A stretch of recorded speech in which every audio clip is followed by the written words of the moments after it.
Fun, okay? You're watching Public Affairs.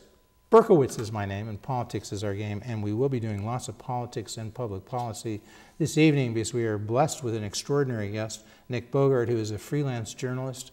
He's been working mostly for NBC, MSNBC in the past, but now you'll do it for anybody, right? I mean, you're just, it's the definition of you freelance, are versatile. yeah. You are versatile, and you're not playing favorites. If the paycheck is there, sure, I could do it. But Comcast, of course, now owns NBC. I just would point out that. They do. So I prefer them. Let's put it that way. Since I'm in your den here. In any case, you're currently co-producing a piece on Rahm Emanuel's infrastructure plan for PBS. That'll be coming out, sometime soon? In the summer, yeah. For their news magazine, Need to Know. That's right. Prior to moving back to your hometown of Chicago, Nick Bogert was a political reporter, editor for the NBC station in Miami. Is that right? That's right. And so, but this is your hometown. This you enjoy working in Chicago. Yep. You know this beat. I do, although some of my knowledge when I moved back was a little out of date. You know, I was away 40 years. So. You were away 40 years, seriously? Yeah. Went to college, did a little work in Vermont, and then I was in Miami for 30 years. All right. Yeah. Interesting years, 2000, you know, presidential election. When you were in Vermont or? No, in Miami. In Miami. Oh, yeah. Oh, because of the that Florida. So you were there during the recount? Yeah, I was running around Tallahassee mostly, going to the battling press conferences with... backwater areas of Tallahassee. Well, what'd you say? Did they get it right? Did Florida get it right in terms of who the president should be? Oh, you know, that's a question you could go on at some length about. Well, did Florida get it right, or did the Supreme Court get it right? Let me ask you, do you think, blessing it? I mean, some people say after the recount, some people say it's clear that Bush won. Bush got more votes. Well, the Miami Herald did a piece following up that went over all those disputed ballots and concluded just that. That Bush won, right? Right. So all the Democrats who say, and you know a few of those, and you might even be one of them, say that Bush stole the election. Plenty of not people, supported, not supported at all by the Miami Herald, right? The question is, should there have been a complete recount to confirm that? Would it have come out the same as the Miami Herald? You know, I can't say that, and you can't. But the question whether the process was truncated is a little bit different from whether the result might have been the same. We're taping this on June 6, 2012. Agreed. Okay? The election coming up in the fall. We'll get to the national election. Let's start on the city level and work our way up. Okay. You're here in the town. When you left, there was a Mayor Daley, 30, 40 years ago. Absolutely. The real Mayor Daley, as they used to say, before Mayor Richard M. J. Daley replaced Richard J. Daley. Now there's a Mayor Rahm Emanuel. He's been mayor for a little bit more than a year. Give him a grade. What grade would you give Rahm Emanuel? A, B, C, D, or F? I think the grade the public is giving him so far, you have to give him in the A-B range. If 65 to 68% of people, according to recent polls, think he's doing a good job. I mean, he's inherited a big mess. You know, city finances are not in good shape. I thought that the NATO summit had the potential to blow up in his face, because should the police department have mishandled things, the demonstrations particularly, he would have come off looking like he was suppressing free speech. Or if the summit had been run amok by anarchists, that was certainly a big potential problem as well. And I think that both Emanuel and the city police department acquitted themselves pretty well during that. But remember, there are three things he said. Were you here during the mayoral election? I was. Okay, remember there are three things that Rahm Emanuel said, three major things he campaigned on. Remember what they were? Education, number one. Safe streets, number two. Right. Improve the quality of education, make the streets safer, improve city finances. Right. One by one. Has Rahm Emanuel in the first year improved the quality of education? No, I don't think so. Well, we'll come back to that in a second. He may have laid the groundwork for future change. So he hasn't improved the quality of education. Has he made the streets safer? Crime in general is down, I think, 11%. Murder, the eye-catching a lot of other crime rates are up. Murder rate is up, right? The murder rate is up. Murder rate is up big time, no question. So has he made the streets safer?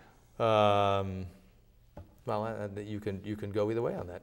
All right. I mean, if you're worried about being robbed, apparently he has. If you're worried about being murdered, apparently he hasn't. Has he improved the city finances? Only marginally. So many of the media say he should. Some of the media right here, I think Ron Majors, from ABC 7, he was a guest on this show, and as I recall, he said, A-, B+. And I think he said because he's taking on, he's willing to fight. I'm paraphrasing what Ron said, but he says he's willing to fight with the right people. He's willing to take on the people he needs to. He hasn't won yet, Ron would say, but now is his cut. Now, a lot of the other media say just give him high grades too.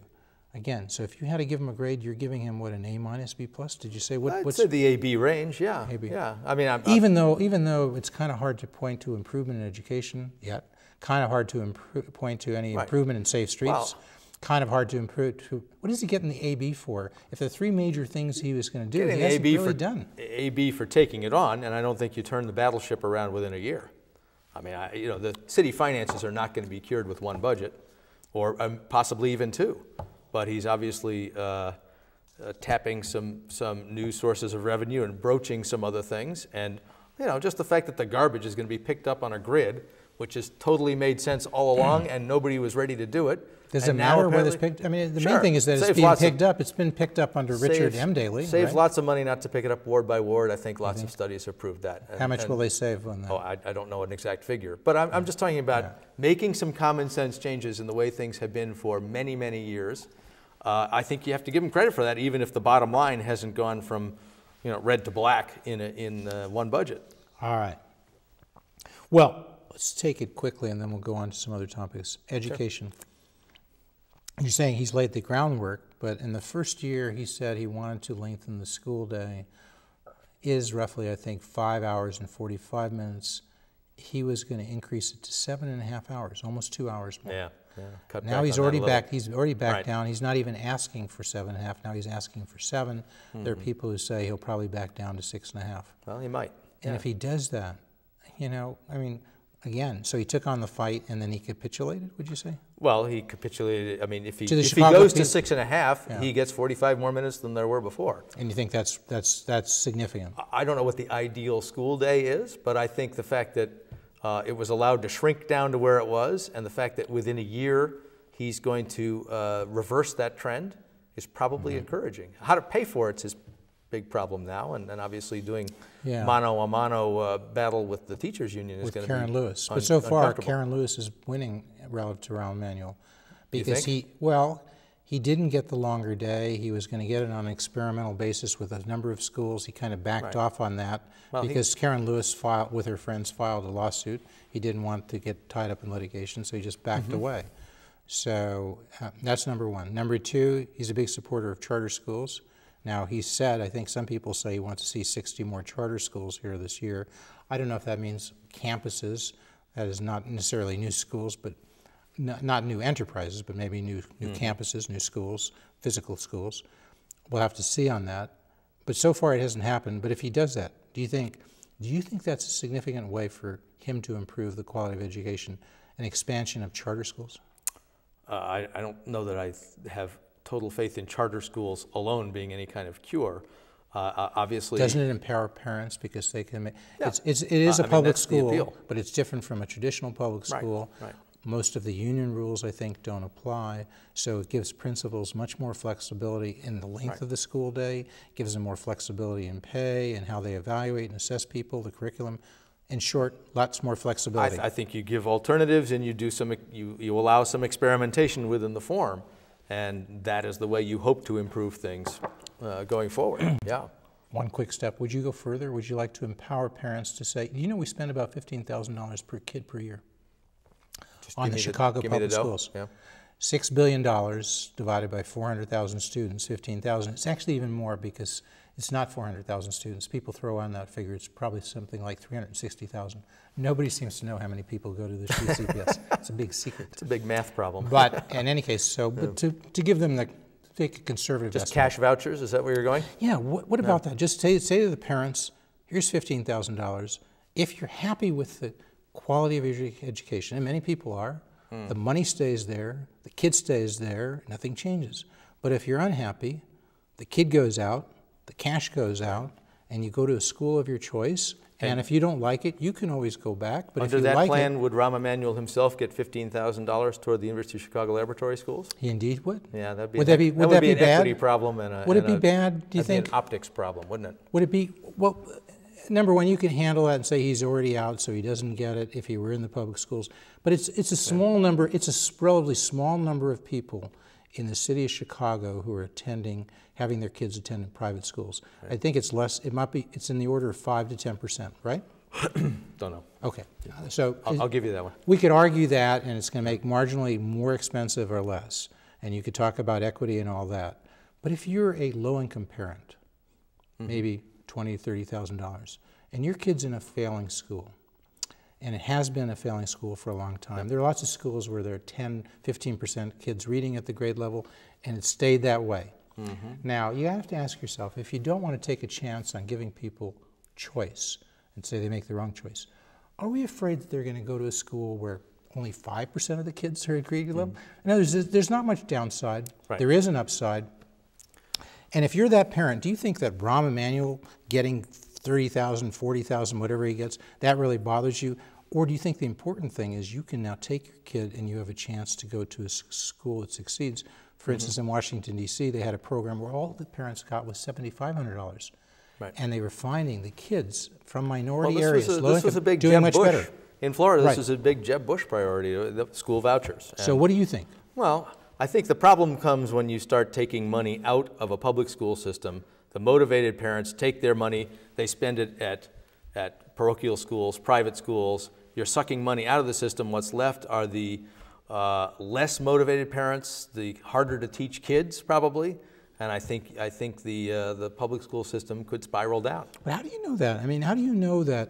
How do you know that when you say less motivated parents, everybody could go? Because everybody, right? $15,000 is a lot of money. And the motivated parents, the ones who are on top of it and understand the program, they would take that money and run. How the motivated, ones who wouldn't are less. Are you underestimating poor people? No. I mean, are you saying it's that old dispute between Ernest Hemingway and F. Scott Fitzgerald? And you know, because what was it that I think F. Scott said to Ernest, I think that's the way it goes. F. Scott said, you know, Ernest, the rich are different from the poor. And do you remember what Hemingway said in response? Well, there was something about eating better vegetables. He said, yes, they have more money. In other words, the rich aren't different from the poor other than they have more money. And so poor people, I think, can make a decision about what's best for their kids as well as, if not better than the government. Well, are you willing to trust the poor people to do that? I would say that there will be many who will take just the action you've described. No, and there are many. One of the reasons that kids are failing, along with the fact that the schools may not be doing a perfect job, is that there's not always a motivated parent behind every school child. Hales Franciscan is in a low-income area, primarily African American. Many of the traits that various people would say show that the kids are not capable of succeeding, and they graduate and send on to college something like 95 to 98% of their kids. Oh, now, it's not like they have motivated parents there in this little area that sends. No, not like all those parents are motivated. The school is different. The teachers are different. The way they do things are different. Okay. But anyway, you're not convinced. No, I'm not convinced that taking money out of a public school system and giving to the parents, and I feel that you would have some flight of more involved parents and more dedicated students, and what you'd be left with would be a public school system that would be very hard to But charter schools, you're more willing to allow expansion of? Well, because Rahm doesn't like school vouchers, but he says he does like charter schools, so that's the relevant comparison. I think generally that's you would go with Rahm on position. That. Okay. Safer streets, you know, there's been a lot on redeployment of cops from one area to another. Do you think he's doing the right thing there? Now he's talking about a different type of policing where the police become more involved. They become, the whole services provided by police, they become more integrated, not in a racial sense, but in terms of services. They communicate with each other. They find out if there's a gang, if they find out there are two gangs that are at odds, they quickly know of it, they transmit that information to others, they may be able to head off a gang fight, murders, etc. Right. This is a new approach, right? It is, and it's born of the fact that of all the crimes, murder's the one that's going through the roof, and they blame gang violence. I haven't seen the figures on gang violence as a percentage of murders, and I'm not sure those figures exist because who knows why somebody took a slug at some Well, we'll point. give him a chance to see if he can make the streets safer. City finances, he's cracking down. He's running a tight ship in terms of not wanting to raise taxes unless you see as a big need. And although there's not a vast improvement, you could say he's focusing on finances more. That's the best you can say for Rahm. Well, I think it's a work in progress. But you're studying something very particular. He wants to have more of these private-public infrastructure partnerships, right? Is that what you're studying? Well, that's what you're working on for about. PBS. And what do you think? Well, at this point, I'll go down the middle. I mean, I think there's certainly a recognition that the money is going to have to come from somewhere to do a lot of this work. There are lots of needs. They need to pull up lots of pipes and replace them. How does it work? I haven't seen it quite, because if it's private-public, what does that mean? A private entity comes in, it's going to invest funds, and it's expected it makes a normal or above normal rate of return in things that wouldn't be invested in previously. What's the magic here? How does that work? Well, the magic as outlined in their pilot program is pretty understandable. It's that you retrofit buildings to have greater energy efficiency. The building you were spending $1,000 a month to heat, suddenly you're only spending $700. So you pay the $300 that you were paying. You keep paying $1,000, but you pay $300 of it to the private entity that fronted the money to do those repairs. So you think that these sort of clean energy projects are going to be much more efficient, and they're going to pay for this? Well, do you think there's any evidence of that? I mean, is there another city where the evidence that everybody done? cites, and I happen to know a little about it, is the Empire State Building, where I think it's Johnson Controls retrofitted the Empire State Building and gave the owners of that building a figure and said, you're going to make this much, you're going to save this much money, and they undershot it, if anything. And so there are companies that will give you kind of a guaranteed savings level. And Johnson Controls made money on doing that project? Yeah. And it wasn't subsidized. It wasn't subsidized by the government. Oh, at all? there may have been some. I'm sure there are all kinds of lead. But if there are subsidies, then the thing is that it's not really coming from nowhere. I'm talking about federal. Okay. I don't think that there were. No, I think the Empire State Building paid what they would pay, and they might have gotten a tax break to do it. In any case, so far from your analysis, what you're going to put on PBS is this is something that may work. Well, the problem is that that's the limited example. And that's the only example. Believe you were actually I saw you at the city council meeting where there was a committee meeting at which Lois Scott, the CFO, was sitting in front of the councilman and answering questions about this. And the big frustration was, so after that, what?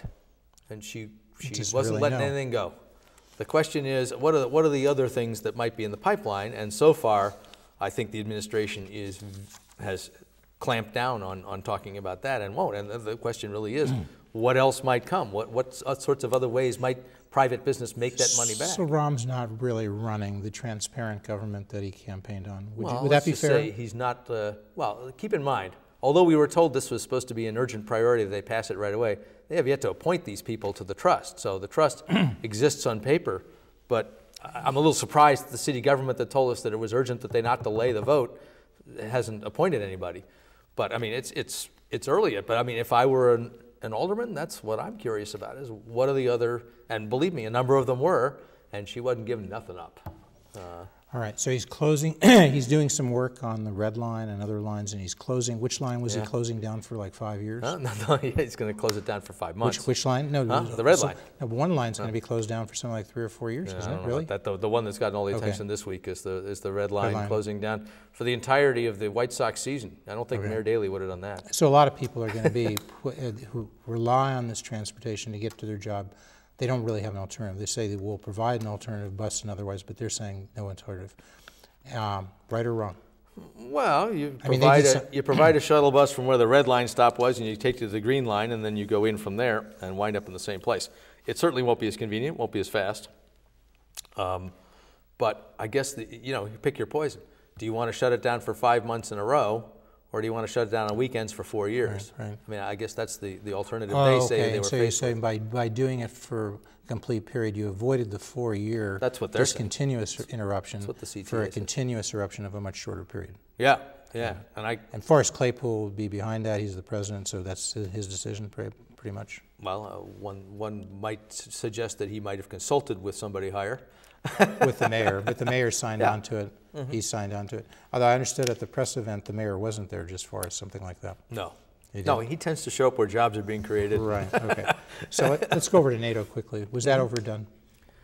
The run up to it? Yeah, well, people say a lot of private funds, but those private funds could have been applied elsewhere. They could have been applied to education.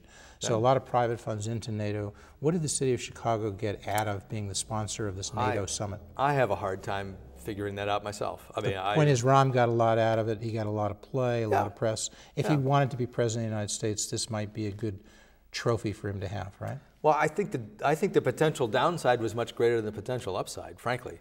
I mean, I think if it had blown up, he would have looked bad. Right, but he got a plus. You don't think he got a plus? Sure, he got a plus. But do you think he wants to be president to me, of the United States? I don't think that's the big thing on his resume if he decides to run for president. What would be the big thing on his resume? Well, he'll have to run the city successfully and do all those things you say he hasn't done yet. He's going to have to make a lot more progress. But this is a step in that direction.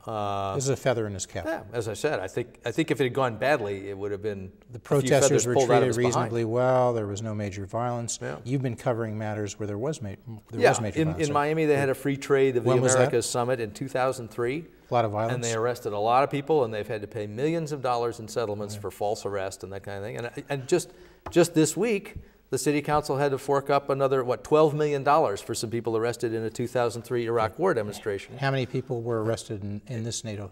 Well, in NATO, last I heard, was around 100. And in this Iraq war thing, it was 900 people, and most of the charges were dropped. All right, so Rahm seems to be doing a good job in running that the right way. Well, I think Gary McCarthy, much less violence. McCarthy gets the credit for that. Well, they're comparing him to Braveheart and George Washington. I think that's a little overblown. Yeah, but I mean, do you know the blog Second City Cop? It's a very entertaining blog written by a policeman. And they never have anything good to say about anybody at City Hall. They hate them all. And in the wake of the NATO summit, and they usually hate Gary McCarthy too, but I was watching the comments. I was watching the comments, and some of these guys who were implacable foes seemed to do something of a turnaround. Is Rahm is his power running away from us? Because we had this little dust-up with the Ricketts family, right? Yeah. I get this right. Rahm, the Ricketts family who owns Wrigley Field and owns the Cubs, right? Right. They own both, I guess? I don't know. Wasn't sure if they got them both. In any case, they want renovations to Wrigley Field. In order to do that, they're going to have to spend big money. They want to issue bonds. They're going to get the city or the state or both to allocate some of the amusement tax to paying off these bonds if they're good boys and girls, the Ricketts family. And Tom Ricketts is the guy running it. Joe Ricketts is his dad.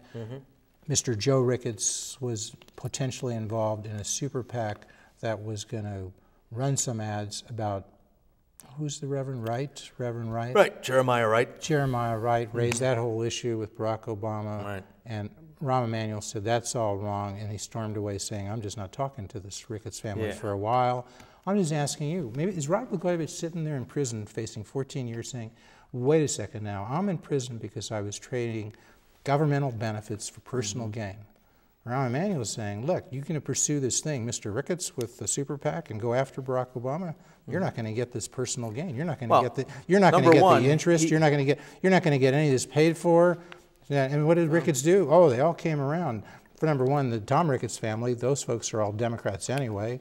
His wife is a big Obama supporter. I think the sister is the or Obama somebody. supporter. Okay, and so they said they reined in Joe Ricketts.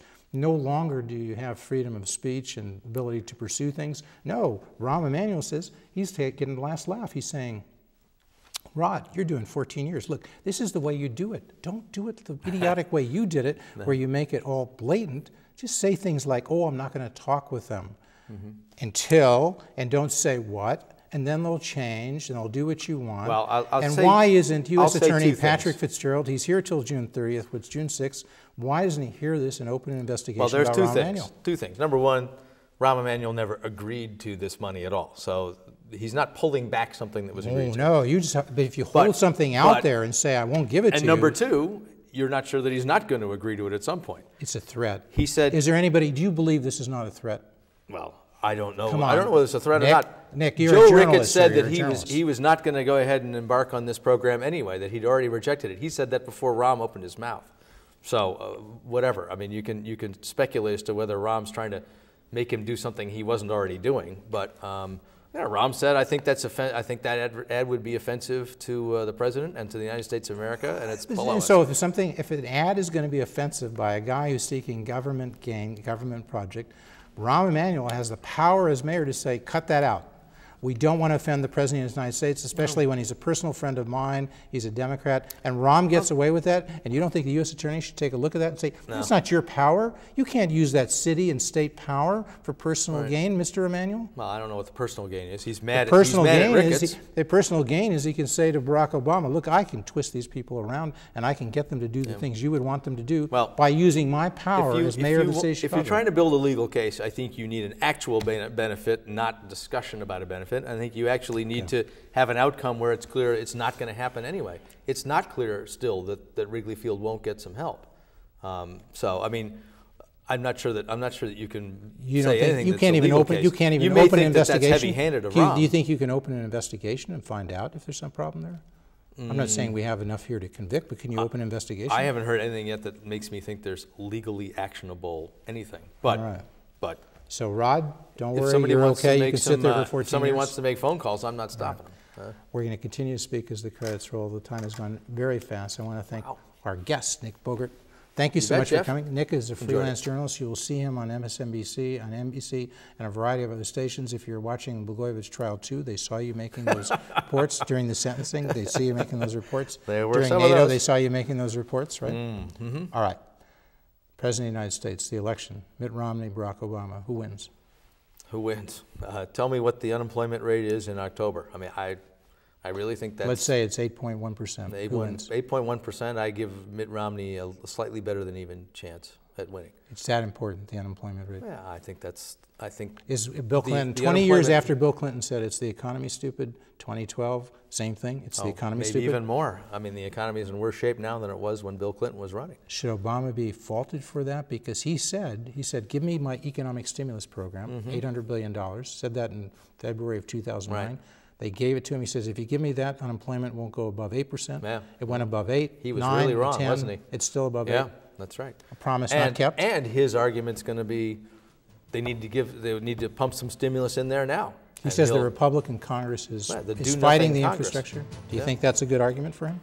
I think it's what he's left with. I'm not sure. My own intuition is that if things are bad in October, people blame the president. They don't diffuse their blame over 535 This is Mitt Romney's almost to win, okay? Or basically don't do anything that causes him to lose it. If you're assuming a plus 8 point, Mitt Romney's not to lose. 8%.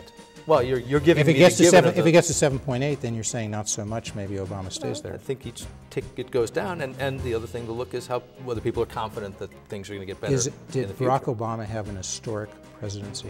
Based on 3.5 years. Yes, in many ways. Yeah. What ways? I think so. Well, I think certainly healthcare. People have been talking about doing that for decades. What if the Supreme Court holds that unconstitutional? Well, that's a proviso. So what else was historic about this presidency? Well, I think his reaction to the stimulus and the auto bailout was something that's pretty historic. Because he passed those. I mean, he passed the stimulus program. Yeah. Well, yeah. I mean, it was Did he do anything to George improve W. racial harmony in the United States, and should he have, as being the first African American president? I think he did. I mean, I think that it's a process over time, and I think that seeing an African American man who, whatever else people may think about his tenure, he himself has conducted himself, generally speaking, I think, he's thought of as being dignified. People certainly are.